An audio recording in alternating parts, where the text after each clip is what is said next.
Hi, welcome back. Today we are going to continue our discussion with continuity. So let's review what the definition of continuity is.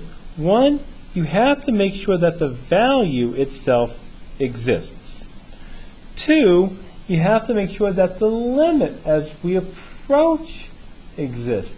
This is a tricky one because we might have to prove that the left has to equal the right. We saw that in last night's homework.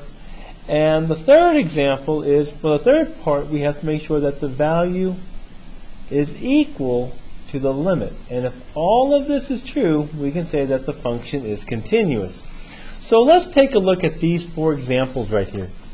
Here we have an asymptotic function. And if we notice at x equals a, we can say that the limit does not exist because the value is not defined. So here we can say the reason why it's not continuous is because f of a does not exist. The value does not exist. So let's take a look at part B. Well, here it does have a value this time, but notice we're not approaching the same value from the left and the right of a. So for part B, we would say that the limit itself does not exist.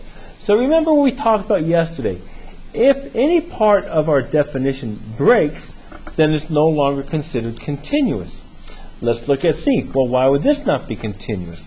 Well, there's a hole there, dear Liza. A hole.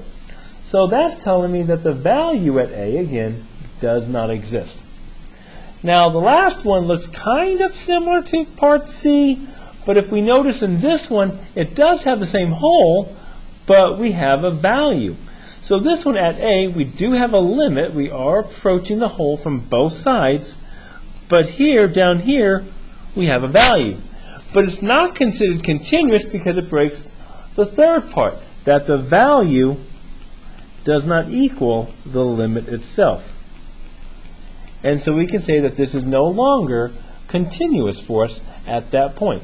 Very easy. So if somebody says, why is something not continuous, we tend to answer. One, either the value does not exist. Two, the limit does not exist. Or three, they both exist, they're just not equal to each other. Now, when a function is not continuous, we have a special name for them. And that's called a discontinuous function. So if a function is not continuous, we say it's discontinuous. And there are three main types of these. So let's say a function is not continuous at x equals c. Then we say there's going to be what we call a discontinuity at x equals c. There are three main types. The first one is called point. In pre-cal, you might have called that a hole. Point discontinuity. We call point discontinuity removable. It's considered removable because if we notice, we removed a point in both cases. In this case, we removed the point, and here we removed it, we just put it somewhere else. So point discontinuity just basically says that we can remove a point. And of course, the value there does not exist. An example would be something from Algebra 2, something like where we have x cubed minus 3x over x. If I can factor out an x, I am removing this x right here. Those cancel out, or we remove it. The next one is called a jump discontinuity. My copy didn't go right here. That should be the greatest integer function. Sorry, it looks like my computer didn't copy that one down correctly. A jump discontinuity is literally what you do. You just jump from one to the next. These are typically your step functions. Also about a jump discontinuity, one thing about them, they're not removable. The only one that will be removable is a point discontinuity. We can also have some piecewise on these as well. The next one is asymptotic. Some people might call it infinite instead. Some people might call it an infinite discontinuity. And asymptotic are pretty obvious. You're going to have an asymptote. And here the value won't exist. So See, over here in a jump discontinuity, we say that the limit does not exist. In a point discontinuity, we say that either the value does not exist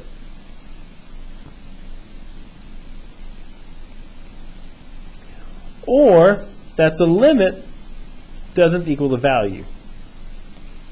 In an asymptotic, the value just does not exist. You can't have a value at an asymptote. And of course, the easy one there is 1 over x squared.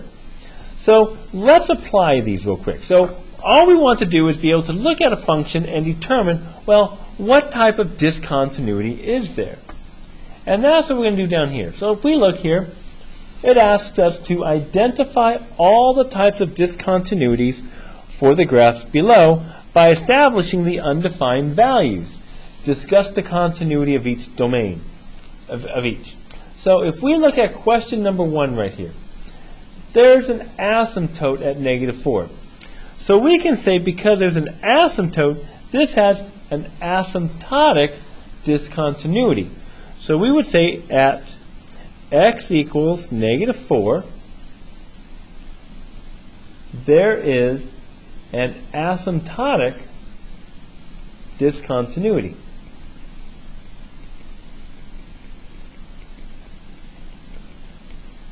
Now the next part says discuss the continuity. Well, we just want to know where it's continuous on. So where is this continuous? Well, it's just not continuous at -4.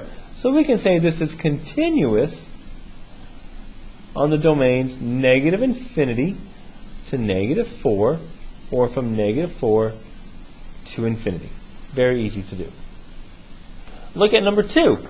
Here we have a piecewise function. And if you notice, from the left, it looks like we're approaching -7. And on the right, it looks like we're approaching -1. Well, here, obviously, the limit does not exist there. So we just want to know, well, what type of discontinuity is it? Well, I am literally jumping from this function to this function. So this is a jump discontinuity at -1. So we can say at x equals -1, there is a jump discontinuity. Now, what about the continuity of this? Where is this continuous?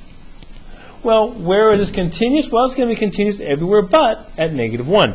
So we can go from -infinity to -1, or from 1 to infinity. Well, -1 to infinity. There we go. Piece of cake. Easy as pie. All right, the last one here. Let's take a look at this one. So what type of discontinuity do we have here? Well, we have a limit does exist, but the value is different than what the limit's approaching. So of course this is going to be discontinuous because the value does not equal our limit on this one. But we want to know the type of discontinuity. Well, I removed this hole. There's a hole here, dear Eliza, and I removed it. Again, this is going to be point discontinuity. So we can say at x equals, it looks like 2, there is a point discontinuity, a hole in other words. And let's talk about the continuity of this one. Where is this continuous? Well, let's see here. I know it's going to be continuous from -infinity all the way to -2. Now, if I didn't have this filled in right here, I would have to stop at -2. But remember, this does have a value at 2. I keep saying -2. This does have a value at 2. It's just not the limit. So when we talk about continuity, we're only looking at for what x can be. What can x be? Well, if I got rid of this dot right here, x could not be 2. But by putting the dot there, we're now saying x can be 2. So the continuity for this one is going to be everything, from -infinity to +infinity. All right.